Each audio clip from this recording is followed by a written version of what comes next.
This is the GardenDC podcast, the podcast about everything gardening in the Washington, D.C. and Mid-Atlantic region. I'm your host, Kathy Jentz. I'm the editor of Washington Gardener magazine, and we're aimed at gardening enthusiasts, people who grow everything from edibles to ornamentals, natives to exotics. If it grows in our area, that's what we talk about. Welcome to episode 199 of the GardenDC podcast. In this week's episode, we talk with Jessica Damiano, the Associated Press's gardening columnist, about gardening extremes. The plant profile is on Angelonia, and we share what's going on in the garden, as well as some upcoming local gardening events and this week's garden tasks in the What's New segment. We close out with a last word on Thelonious Monk from Christy Page of GreenPrints. This episode, we're joined by returning guest Jessica Damiano, the Associated Press's gardening columnist. Welcome back, Jessica. Thank you so much. I'm so glad to be here. Great to have you on, and we are going to dive into all things gardening extremes or extreme gardening. But before we dive into that, I wanted to ask you how you've been since the last time we had you on, and that was back in June 2022, episode 108 on frugal gardening tips. Yeah, I've been doing well. Thanks.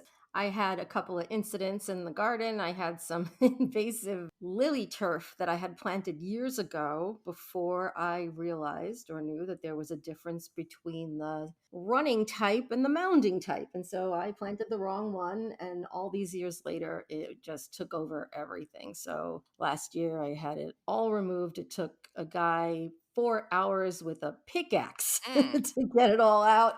But as on the plus side, I was left with a blank slate because it had choked out so many of my plants. So I got to have, the excitement of planning and planting and, starting anew. So that was the silver lining for me. A little expensive silver lining, but silver lining nonetheless. And yeah, just chugging along, writing my column, writing my newsletter, and watching a lot of Netflix, I guess. And so I think that's a great lesson for our listeners too, Jessica, that introducing an invasive by accident, that you thought would be a good plant addition to your garden happens to the best of us. Yeah, yes, it does. So our topic of the episode, extreme gardening or gardening extremes, we're talking about gardening that gets obsessive or goes all the way in one direction and could get a little crazy or out of hand. And I think we're going to start with the topic of lawns because that's really been very controversial lately and in the news. And I don't know, Jessica, if you know that I recently started Reduce Your Lawn Day as an outgrowth of my book, Groundcover Revolution. So let me get your opinion on lawns in general. My take is that if grown and cared for properly, lawns are not inherently evil, right? In my opinion, there's a perfect acceptable balance between all or nothing, which is what we're hearing mostly about, get rid of the lawn. And then there are people who love their lawns, but there doesn't seem to be a middle ground. I like to say that things don't always have to be black or white. In the garden, especially shades of gray can be perfectly green, right? If you do it thoughtfully. And I guess it's because I've been trained as a journalist and that inspires my thinking in my personal life as well. So my initial approach is always an impartial one. I tend not to have knee-jerk reactions. I always ask questions rather than jump to conclusions. There's an old expression in journalism that says, if your mother says she loves you, check it out. So I try not to pass judgment until I really looked into something, and as it turns out, despite all the extremism we encounter in this world, from politics to the way we garden, there's a lot of situations where the middle ground is perfectly fine. It's just that when, I guess, as human beings, we hear things, we latch onto them, and then there's this slippery slope that leads to extremism, that all or nothing approach. And then it's easy to demonize, to villainize like the other. But I don't think it's necessary. Like, keep an open mind, listen to the other side, find common ground. Mm-hmm. And in most cases, I think we'll find the extremism isn't necessary to do what, we feel is right. So lawns, it seems we're constantly hearing and reading about, lawns should be eliminated. But I like what you're endorsing. And that's also what I endorse, that reduce the lawn, because that's more acceptable. And you know what? More attainable for most homeowners. Not everyone's going to rip out their entire lawn and replace it with natives. which would be great, but it's not going to happen. And if that's the only option that's being promoted, I think the majority of people are going to be turned off, and they're going to say, these folks are crazy. I'm keeping my lawn. And then we're missing an opportunity for middle ground, which can also be very beneficial. So turf grass lawns, if they're done right, they actually do have some benefits. They reduce air temperature through evaporation, right? The water evaporates off grass blades. And it's all relative to a lush garden that includes native plants. A lawn isn't that great, but I think it's exponentially better than paving the entire backyard. Right? And grass does help clean the air, reduces erosion, reduces runoff.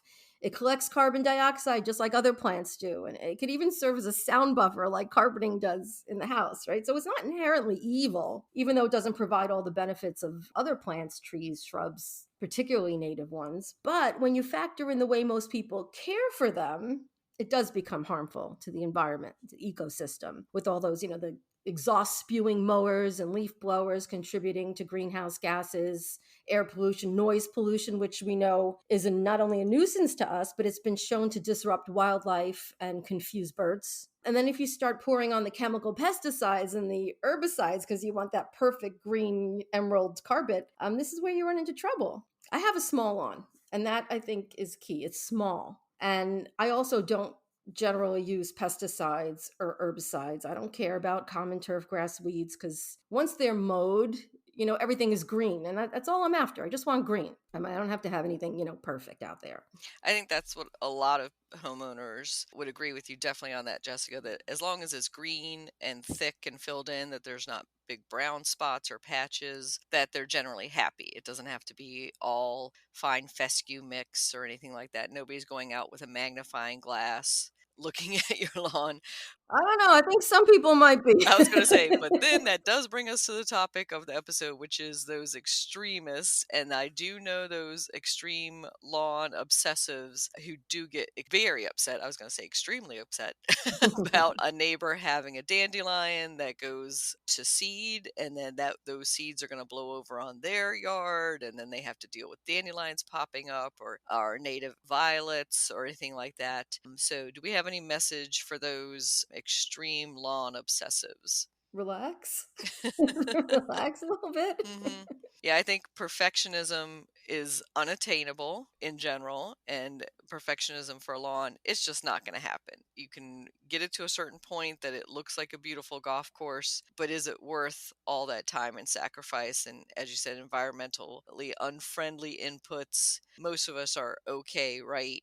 When we're just stepping across something that might have some clover in it or anything else mixed in with your lawn, as long as it's a healthy lawn. I deliberately planted clover in my lawn. That's a whole other episode, Mhm. though. Yes, I was going to say we could do a whole episode on clover too. Getting back to what you were saying about concreting in yards, I've had two neighbors on my block do that very thing, come and just dig out the entire front yard and just concrete pads, which is not allowed, but somehow they did it in our local county system. But I always say nothing is no maintenance. Even those concrete pads need swept every once in a while, or they crack or they stain. So don't think you're going to get Power washing, power probably. washing. Yep. And of course, they are not permeable at all, and they're killing whatever soil microbes are below that concrete. Right. Mm-hmm. So let's talk a little bit about No Mow May movement in relation to lawns. So you and I are basically in the Mid-Atlantic USA, zone 6, 7, 8 predominantly. So I have found, especially in my region around Washington, D.C., that No Mow May is just not the right timing if you're going to do something like that. Oh, yeah, that is a very important consideration. I guess it's like where you are and when your lawn starts growing for the season. And farther south, it's growing all year. But regardless of where you are, let's just say it was May for everybody. My question is, what happens on June 1st? All those hmm pollinators and beneficial insects that you've been sheltering for a month with all these good intentions, they're going to get shredded up with that first mowing. And I've heard horror stories about people accidentally mowing over bunny nests in this high grass that they didn't see at the end of the month. So that sounds horrific to me. I can't even imagine that. And what about weeds? They are taking advantage of the opportunity to take hold during the month. So they're not just going to disappear when you mow your grass. So I suspect that, people will be more likely to use herbicides in June than they would have otherwise, after a month of not mowing. So that's a potential, an unintended consequence, I think. And then there's bees and other pollinators, right, that have gotten used to finding food in the lawn for an entire month. Now they have memories, they remember, and they form habits, and they keep going back to that lawn for food. And then all of a sudden, the buffet is gone.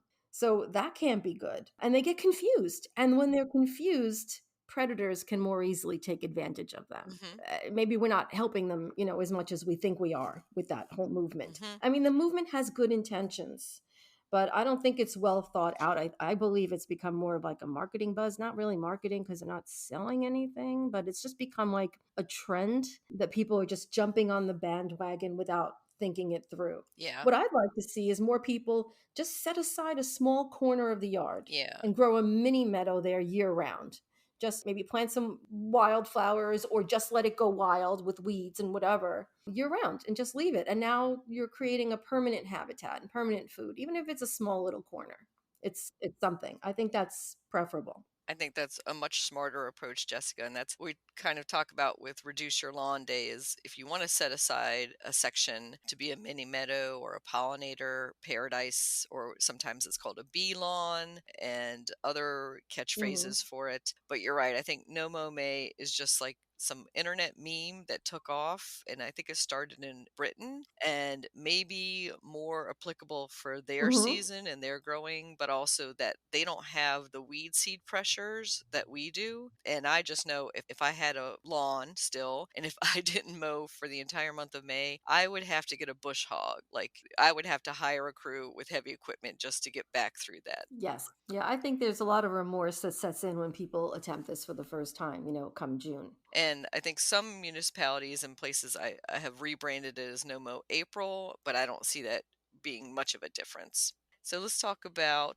similar internet meme that's kind of caught on, which is the Leave the Leaves campaign. Not the easiest phrase to say, but I know the National Wildlife Federation is endorsing it and spreading the word on that. What are your thoughts on Leave the Leaves? Well, the idea is to use this precious resource, right, of leaves, fallen leaves in autumn, and provide habitat for beneficial insects.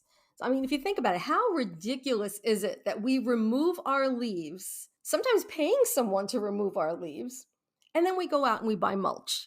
It's like, hello, you just had free mulch. Nature gave us mulch. It makes no sense. But if you're going to leave leaves, and I do, there are just some rules. I think it's a great idea. I think it's free mulch. It's exactly what happens on the forest floor as nature intended. We leave the leaves in our beds and borders and they decompose into this rich humus like on the forest floor, which is like wonderful, nourishing the soil, nourishing the plants that grow in it. But don't leave the leaves on the grass.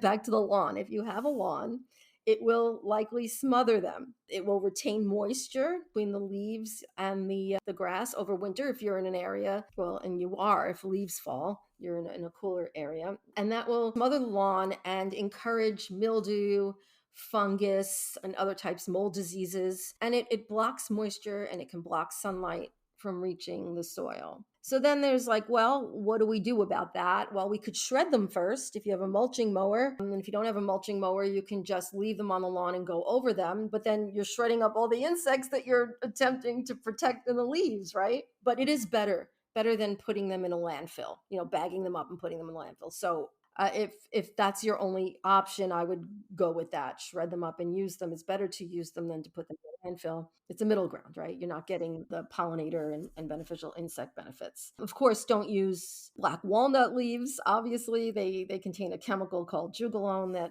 will stunt a lot of plants, even kill them Hmm. if just growing nearby them. So we don't want to use those leaves. And oak leaves, because they decompose slowly and they can mat on the lawn. If obviously we won't leave them on the lawn, right? But they can mat on the soil surface in beds and cause a problem. And then there's like a magnolia that has, foot long leaves. I mean, we need to use common sense. Like, we're not going to use those because they're not really going to decompose quickly enough to have a benefit, and they're going to potentially cause problems as well. But I think leave the leaves is a great movement with those caveats. Do it correctly.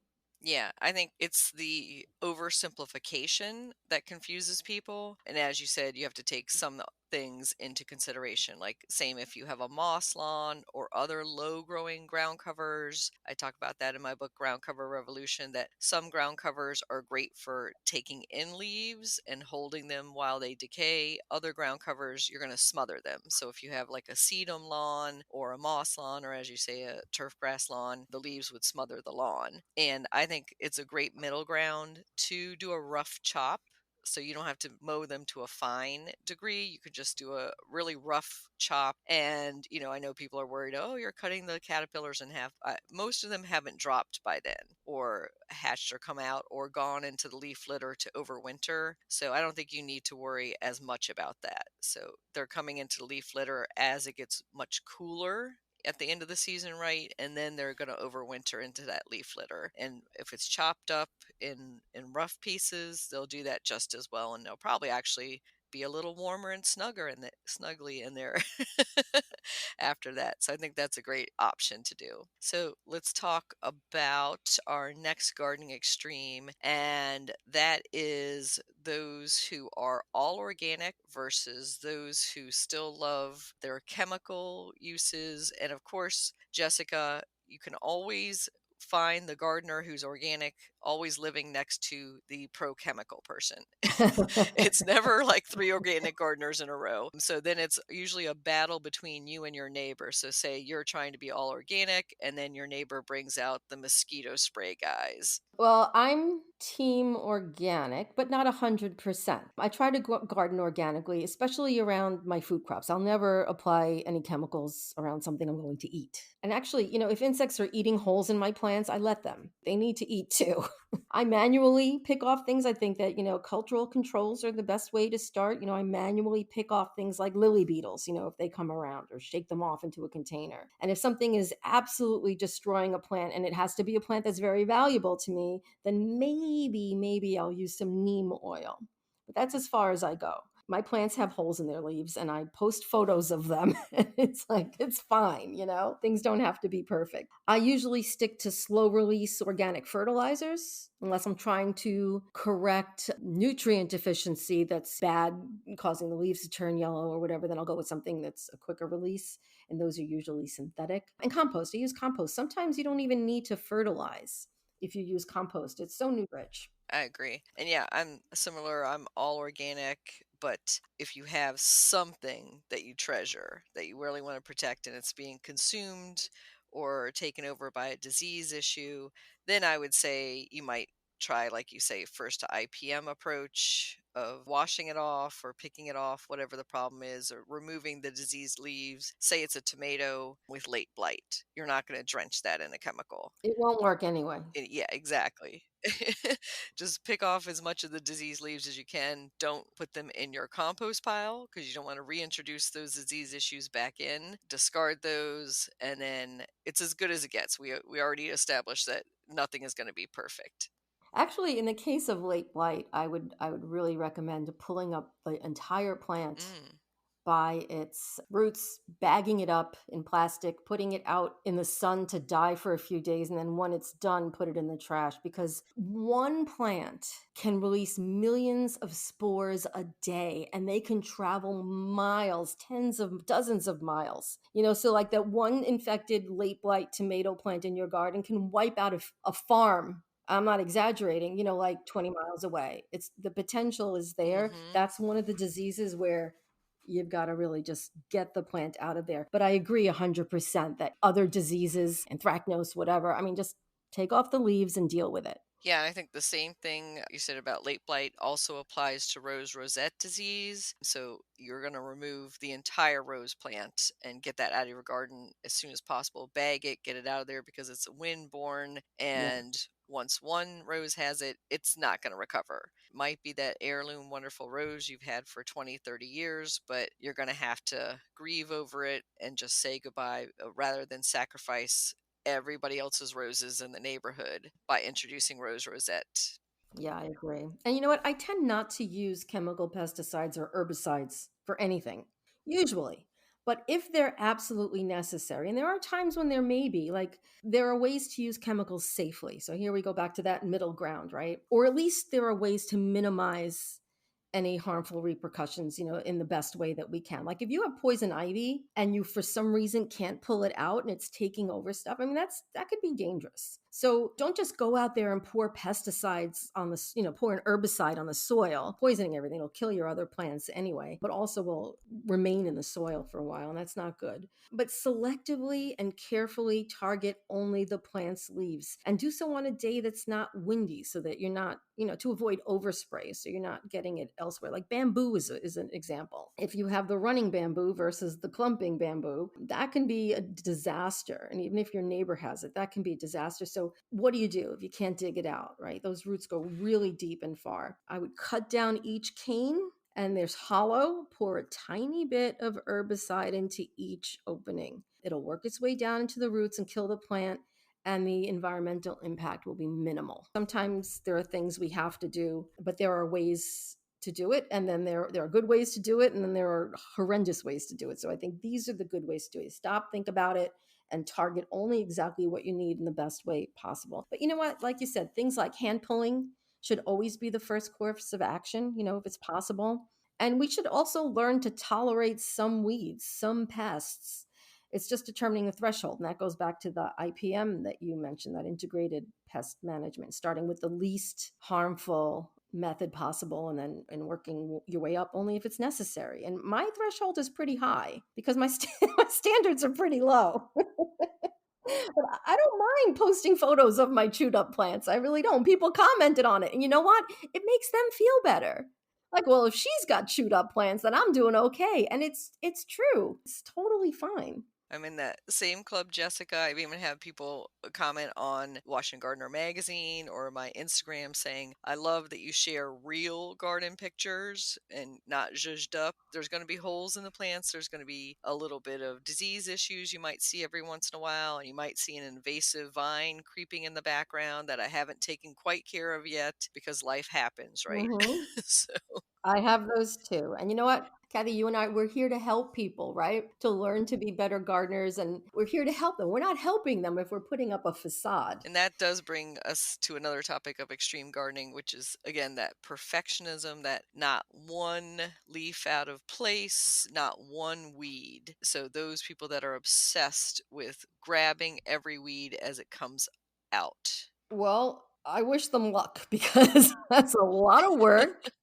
And I don't wanna spend my, summer like Sisyphus pushing that rock up that hill constantly and never getting anywhere. I don't think it's possible. I think it's unattainable, but they want to spend their time doing that as long as they're not spraying them and not using chemicals, they're just pulling them up. Be my guest. To each his own. For me, it's more a time situation. So if I can spend 1 hour at my vegetable plot, I can either spend that harvesting, tending to the plants, or I can spend that weeding. So I'm like, I'd rather spend that watering, concentrating on the plants I do want, and hit the weeds as I can. If you have all the time in the world, go for it. Yep. But I've also encountered those extreme weed haters or weed phobic people that go into other people's gardens and will weed in them without asking permission or saying anything. So I've been on a few open gardens or garden tours where somebody's reached down and weeded, and I'm not sure that's always appreciated. I don't know. I wouldn't take umbrage if somebody came over and pulled up some crabgrass. I think one, they're almost like a passive aggressive way of commenting on the garden, but also sometimes those weeds aren't weeds. We all have our own opinion of what's a weed, That's and true. so you can inadvertently be pulling out, say, jewel weed. A lot of us might not want jewel weed in our garden, but some people find it of value, and some people might use it for an herbal use or something. Same thing with the dandelion. Some people might grow it for an edible, others would be like, what is that doing in your garden? Yeah, that's a good point. But I mean, but I think that being that way in your own yard, I mean, for me, to me, that's straight up masochism. Yeah, I would say that would be on the obsessive, again, extreme side of gardening. So, our next topic is the native only movement, and wanted to hear your opinion of those who endorse native only.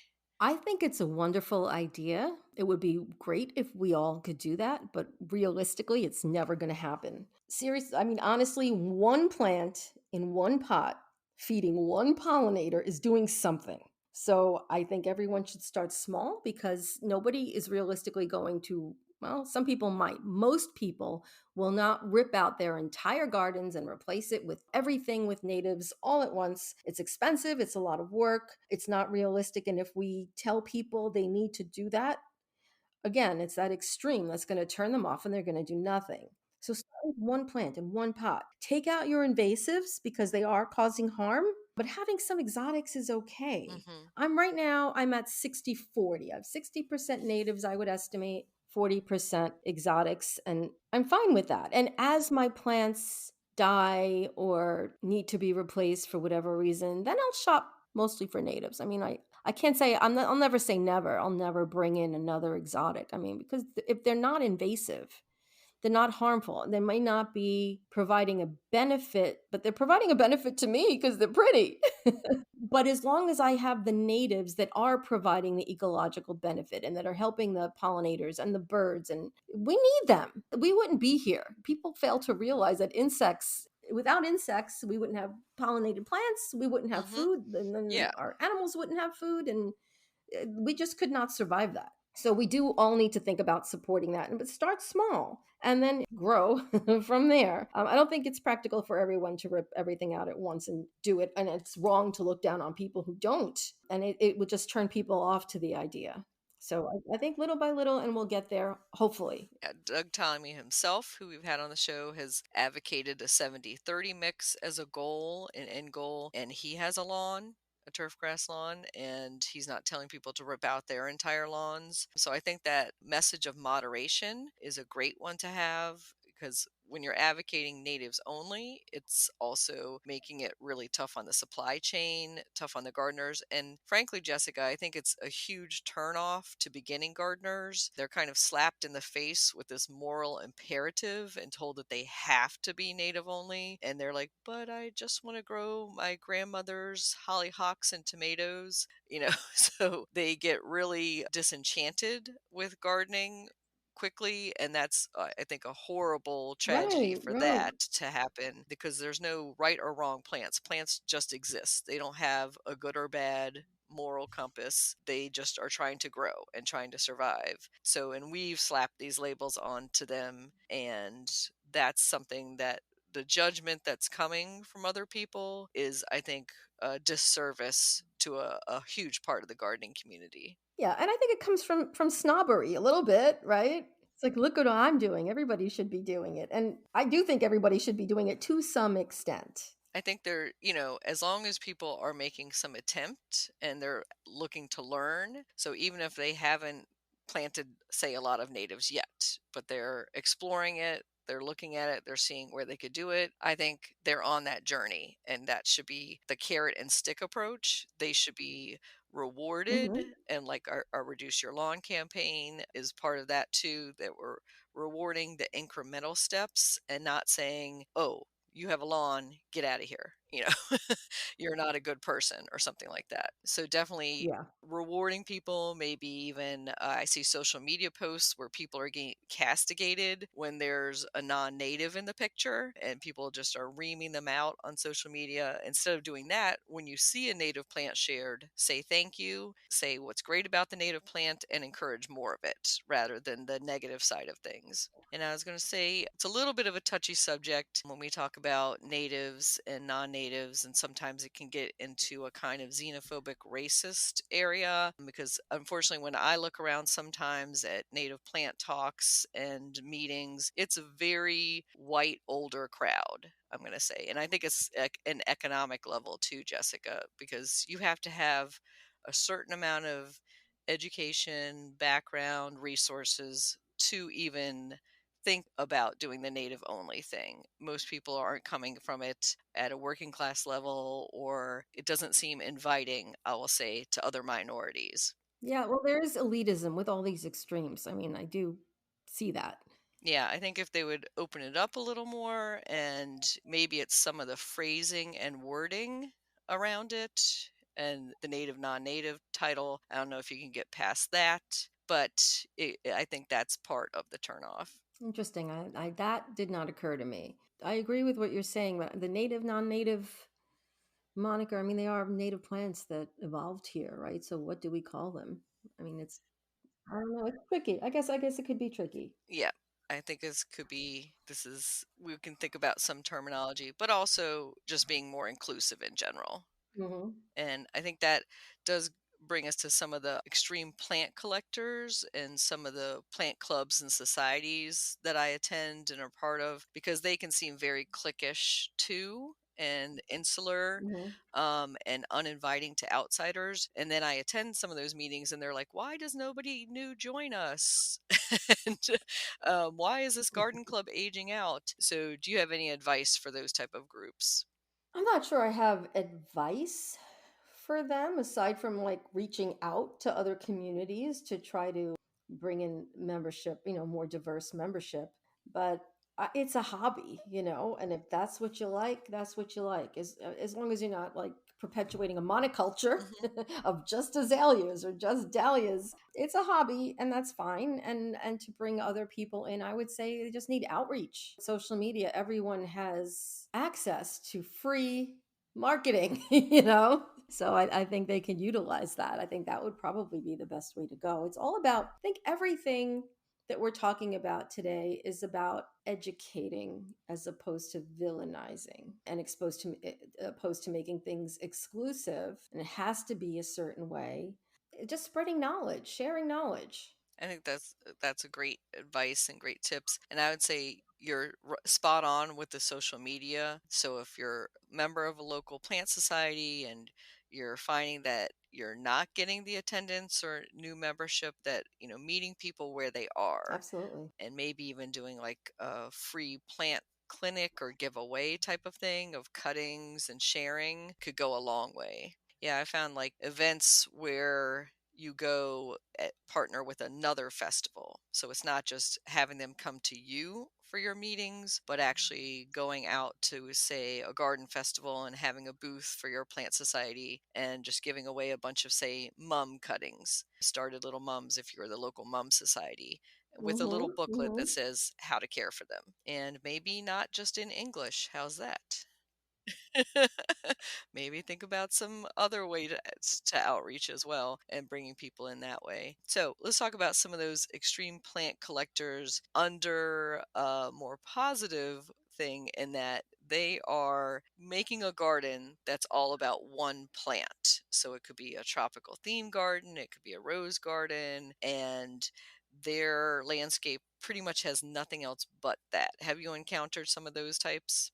I actually have not personally, but again, Hmm. that goes back to the monoculture Yep. that, you may enjoy looking at it, but you are very likely going to have problems down the road. I haven't seen an entire garden with nothing in it but roses, say, except for, visiting a rose garden and a botanical garden. Hmm. But we come across the same issues with a whole row of arborvitaes, and then the leaf miner moves in and gets all of your trees. Or, I mean, it's treatable, but not everybody knows that. Or a whole row of Leland cypresses, which I have. Or just planting one thing. If an insect or disease moves in that targets that one species, now it's going to affect everything and you'll lose everything all at once. So that's problematic. The rosette disease, there goes your whole garden. Black spot and those sort of things. And also, going back to the pollinators and nurturing the beneficial insects,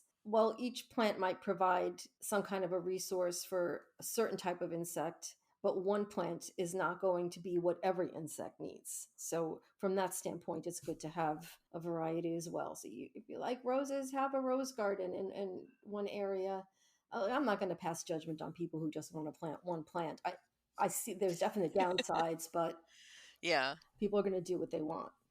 Exactly. I say plant what you want to plant, but you might want to moderate as you're suggesting and do some interplanting, maybe some separation, because basically what you're having then is almost like a farm where it's just one crop and it does make it easier to maintain. I will say that. So just having rows and rows of roses, say, in straight lines or in a square or whatever pattern you want makes it a lot easier to mulch, to irrigate, to apply your neem oil if you need to without hitting other plants. But then it also makes it, as you say, a little more susceptible to a pest or disease issue. So it's easier to maintain until it isn't.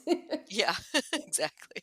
So yeah, I've seen some dahlia or daylily collectors where it's literally looks like a mowed, I would say, farm field. So where Mhm. they're just taking a rototiller to rows and rows and rows, planting in the daylily roots, the divided roots, and then the next year they're pulling it all up and redoing it again. So it's a lot of work on the front end, but I guess the maintenance and keeping weeds out is a little easier, and then you're Mhm. displaying just daylilies or just dahlias or whatever it is you're growing. And those are fun to visit, but I would say not the type of gardening for me. No, me neither.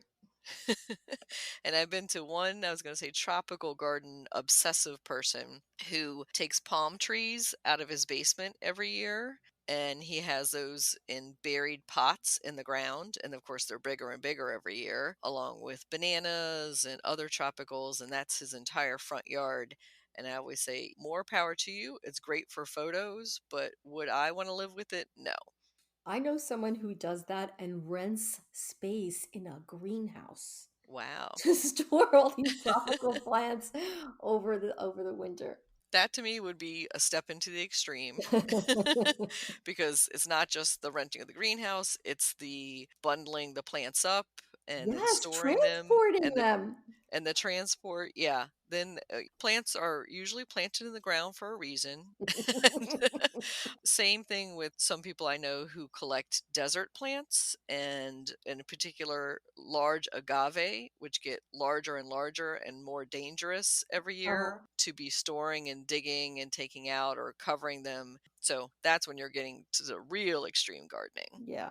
And I was going to say, so for some of those collectors who, God bless you, I love visiting your gardens and and the work you put into those extreme gardens, but those are almost on what I call the zone busting gardens. So say you're in zone 7, you're looking at zone 8, 9, maybe even with some envy and trying for plants that are in those zones that might not be hardy for you, but you push those zone boundaries. Do you do any zone busting, Jessica, or know any zone busters around you? Well, I know some, like the one who runs space in the greenhouse. I did write years ago about somebody who had cactuses, and they did find some cactuses that were cacti. Is it cacti or is it cactuses?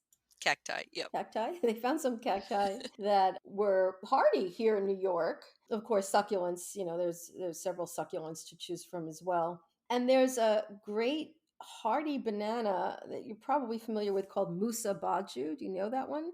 Mhm. That's Yep. beautiful. I mean, there's ways of, there's hardy plants that will give you that tropical feeling. There's elephant ears that, can be planted and dug up every year.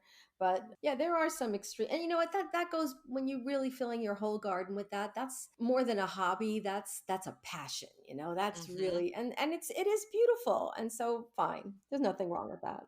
Yeah, I think it's interesting that so you're in a mid-Atlantic climate like ours, but you want a desert garden. So you'll see that, and then or you want a tropical garden, and not sure what sparks those passions, but I do see those extreme gardeners, and they find each other like on Facebook groups and share tips for sourcing and overwintering, and there's always the competition of who has the oldest, biggest palm or a cycad in their garden. So those are always fun to look at as well. And I was going to say another method of extreme gardening is the bonsai method and also the growing bonsai hobby. I've seen a lot of younger people now, Jessica, younger generations are attracted to bonsai. And I don't know if that's just the next step up from houseplant obsession. It might be the natural progression of that we've seen, that houseplant obsession that we've seen over the past, I don't know, going on 10 years maybe, right?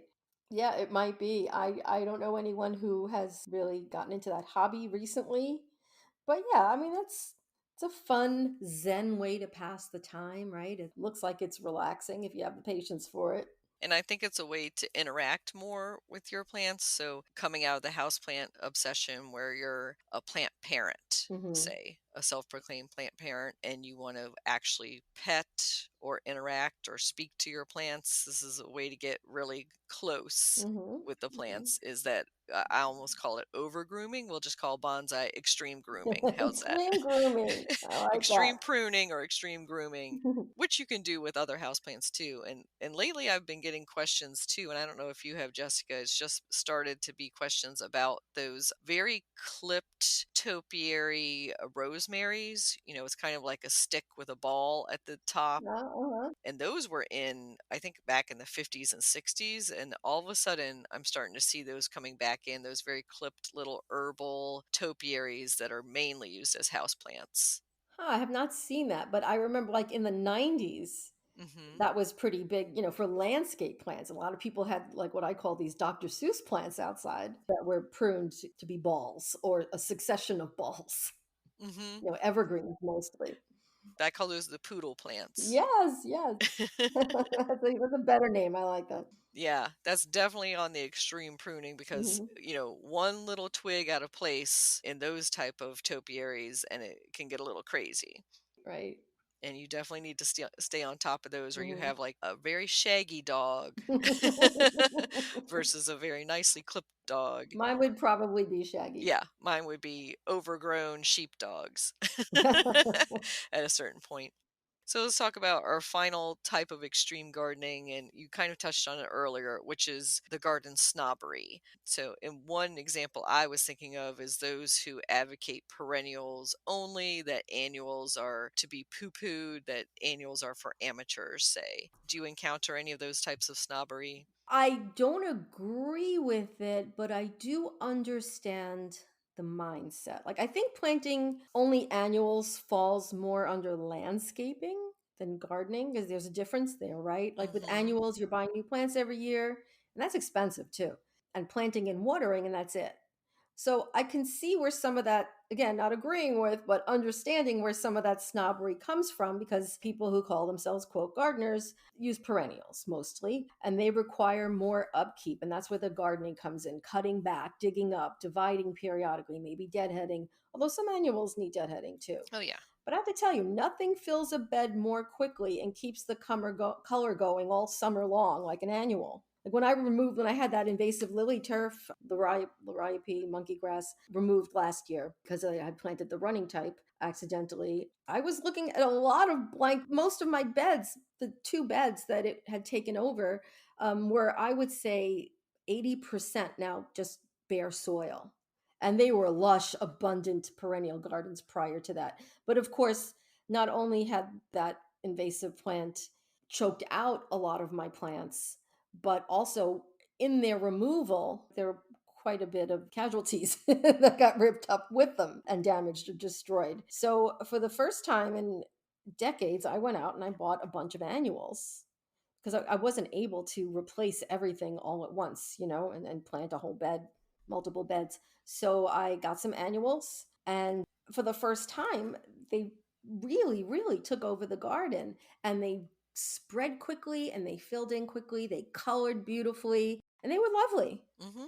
So I think annuals do have a place, even for people who are staunchly perennial gardeners, like at the front of the bed, use it as an edging or something if you'd like. And then perennials, even repeat bloomers, they fade, they come and go. They'll bloom for a few weeks and then they'll take a couple weeks off, and they'll bloom again. So there are times throughout the summer where my garden will just be leaves. I won't have any flowers because everything's kind of taken a break, especially when it gets really hot. Hmm.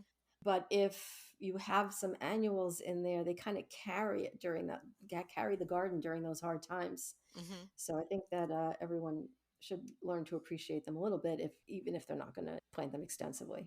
Especially in containers, and as you said, as edging or fillers as your perennial bed is filling in, fully filled in. You want some color in those spots to carry over from season to season. And I think some of the snobbery is almost equated to like fast food like annuals are fast food and they're immediate satisfaction and they're blooming for you all summer, that it's almost too easy. And that's kind of why sometimes annual flowers or annual containers and gardens are looked down on, is because they're taking the easy route. And I'm like, what's wrong with easy? And so those of us with limited time or resources and just want a few baskets of color at the front door, what's wrong with having that and enjoying those flowers, and also offering something for, as you say, our pollinators and others all season long? Yeah, absolutely, in containers. I mean, I find that where I am, some perennials may survive in containers over winter, but most will not. Most, because in a container, the soil is going to freeze more quickly, and essentially, then the roots are going to freeze more quickly than they would in the ground. There's not that big buffer of soil around them. Containers are smaller. Perennials, don't return reliably in pots. So if you want, unless you, I can't imagine why somebody would spend money. Perennials are more expensive to just temporarily plant them for one season in a pot, although I'm sure some people do. Mhm. And I think some people might plant a perennial or a perennial annual mix and then transfer the perennials to the ground in the fall and then redo the container the next year. Yeah, I do that with my mums. I'll buy containered mums, Hmm. chrysanthemums, in the fall, keep them on the porch or in a hanging basket, and then plant them in the ground, Hmm. which a lot of people don't realize you can do. Most of my neighbors, I come to a certain point in mid-November, where late November, maybe after Thanksgiving, depending on the weather, where on garbage day I see all these poor mums kicked to the curb. It's like they don't realize they're perennials. Hmm. They are. Most of them are. There Yeah. are some varieties that aren't. And they're sold as disposable plants, so same as Mhm. our Christmas gift type plants, the amaryllis. I'll go around on yard waste day just like you, and I'll pick up some amaryllis bulbs that have been Mhm. chucked, and I'm like, those can come next year. But they were sold as a disposable grocery store item. So, yeah. So, I guess my extreme gardening, Jessica, is being a procrastinator who allows weeds and will pick up your trash plants that you discard, and I'll be happy to welcome them to my garden. Bravo, Kathy. Bravo. So, how can our listeners contact you or find out more or follow you online? I have a weekly newsletter, comes out on Sunday mornings. It's called The Weekly Dirt, and I answer readers' questions. I'd invite people to write questions in for the Q&A section. I write about a seasonal topic that's seasonally appropriate every week. I share one tip that should be done that particular week. If you do nothing else, do this. And, I always like to spotlight a reader, so I will publish a reader photos. I'd love, we all like to see what's going on in other people's backyards, for inspiration for our own gardening. So I would love to have people come and subscribe to the newsletter, and they can find it at jessicadamiano.com. You get a little pop-up window when you get there, and it will lead you to a little subscription box. So I'd love to have everybody join us there. Great. And we'll include that link in our show notes. And any final thoughts on extreme gardening or gardening extremes? As long as you're not planting invasives and you're not hurting anybody, just do what you want. Mm, That's my final answer. excellent advice, and I concur. Go for it. Thank you, Jessica. Thank you so much for having me. This was fun, Kathy. Look, Bumble knows you're exhausted by dating. All the must not take yourself too seriously and 6'1" since that matters. And what do I even say other than hey? Well, that's why they're introducing an all new Bumble with exciting features to make compatibility easier, starting the chat better, and dating safer. They've changed, so you don't have to. Download the new Bumble now.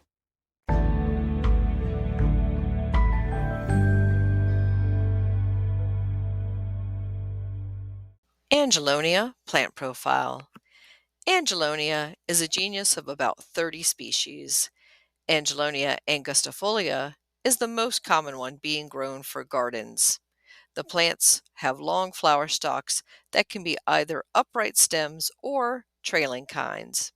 Angelonia is also known as the summer snapdragon. It is native from Mexico to Argentina. They are hardy to USDA zones 9 to 11. It typically grows between 12 to 18 inches high. It blooms from June through to September, and the flowers come in shades of white, pink, purple, and bicolors. Plant breeders are introducing a red flowering variety and a black flowering one to the market this year. Angelonia is heat and drought tolerant. It's a terrific summer annual in containers and planting beds that is low maintenance and beautiful. They do best in full sun. They're great in combination with annual vinca and lantana.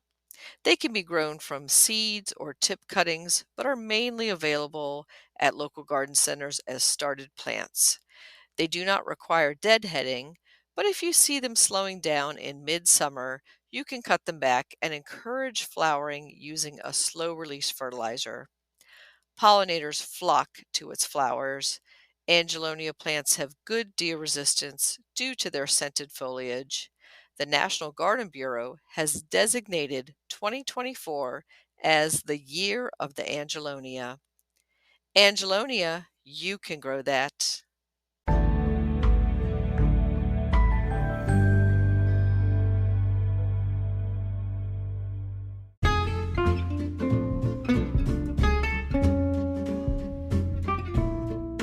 What's new in the garden this week?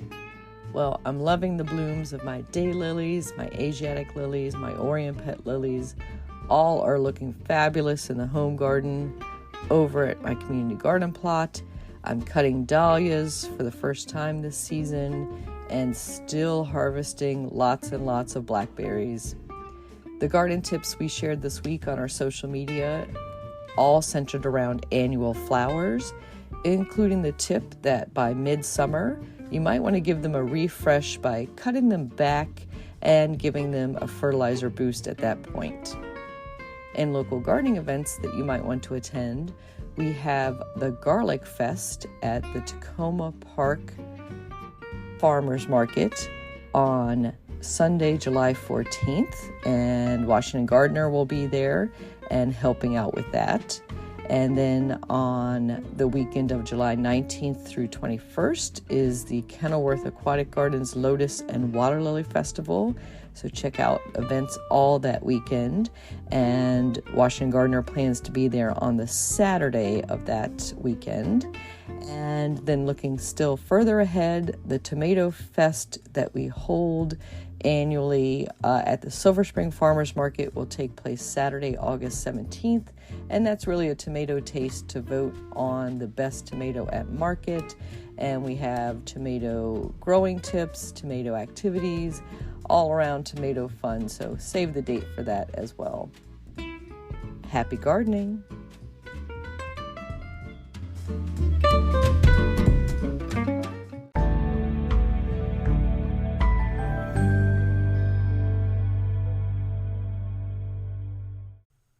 Get low-maintenance alternatives to lawns with Groundcover Revolution by Kathy Jentz.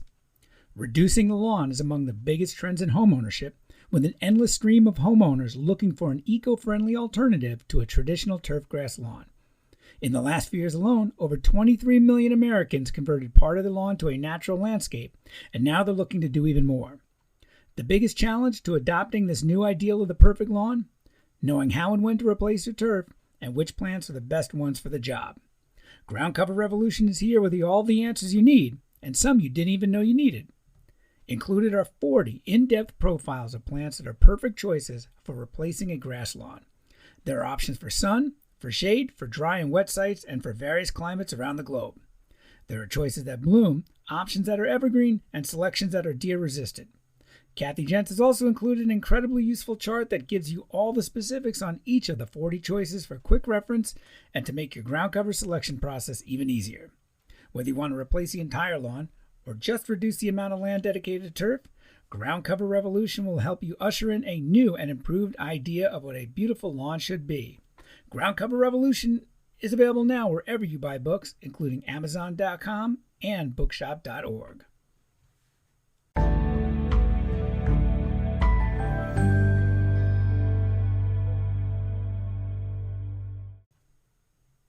In the book The Urban Garden by Kathy Jentz and Terry Spate, you'll find dozens of inspiring and creative ways to grow flowers, shrubs, vegetables, herbs, and other plants in small spaces and with a limited budget. Whether you want to grow on a balcony, rooftop, front stoop, or a tiny urban patio, turn your growing dreams into reality and build a gorgeous and unique garden that showcases your personal style while still being functional and productive. With the ingenious ideas and resourceful tactics found here, you'll be maximizing yields and beauty from every square inch of your space. No matter what you grow, the 101 amazing growing ideas found in the urban garden will turn your tiny urban yard into a treasure trove of green you'll be proud to share with family and friends. Buy your copy today at your local retail bookseller or order it online now at Amazon.com or bookshop.org.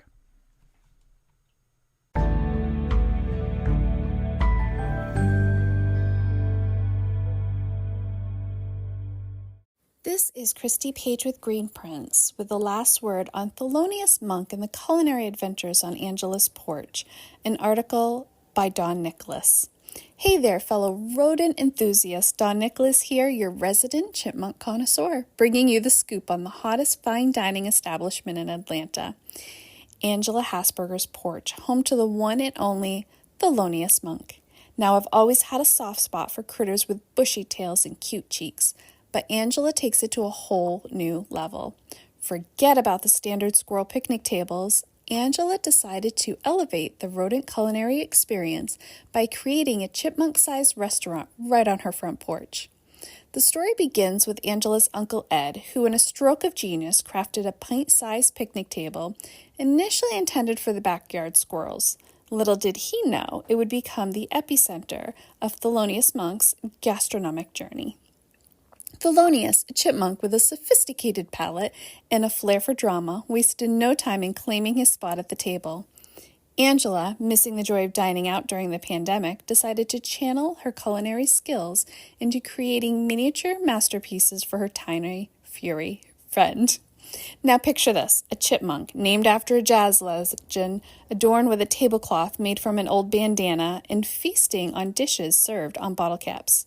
It's a rodent version of a Michelin-starred restaurant, but with fewer pretentious critics and more cheeky chipmunks.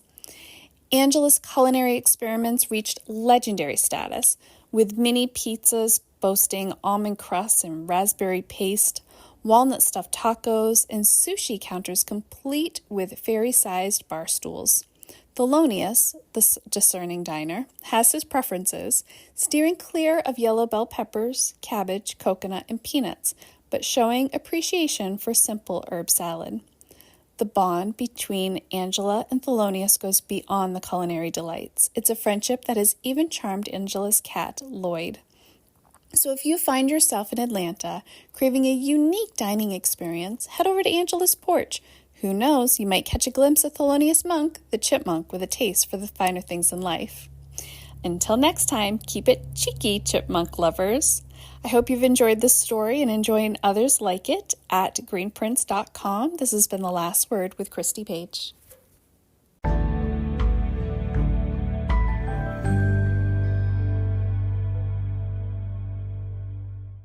When you need mealtime inspiration, it's worth shopping Baker's, where you'll find over 30,000 mouth-watering choices that excite your inner foodie. And no matter what tasty choice you make, you'll enjoy our everyday low prices, plus extra ways to save, like digital coupons worth over $600 each week. You can also save up to $1 off per gallon at the pump with fuel points. More savings and more inspiring flavors make shopping Baker's worth it every time.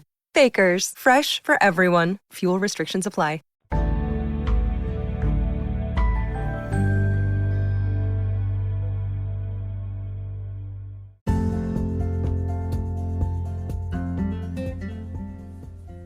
Thank you for listening to GardenDC. You can become a listener supporter for as little as 99 cents a month by going to anchor.fm/GardenDC/support. Another way to support this podcast is to subscribe to our monthly digital publication, Washington Gardener Magazine. To do so, go to WashingtonGardener.com. Thank you.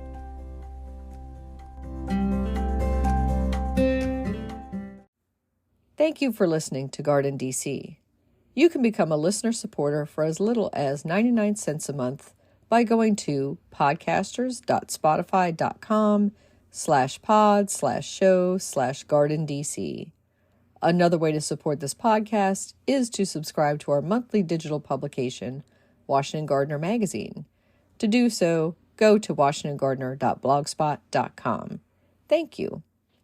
You can find and follow Washington Gardener on Twitter /X, Instagram, and Pinterest at WDC Gardener, and on Facebook at Washington Gardener Magazine. Please take a moment to rate and review this podcast on Spotify and Apple. Open the Spotify or Apple app, search for GardenDC, check on the rate button, and select 5 stars.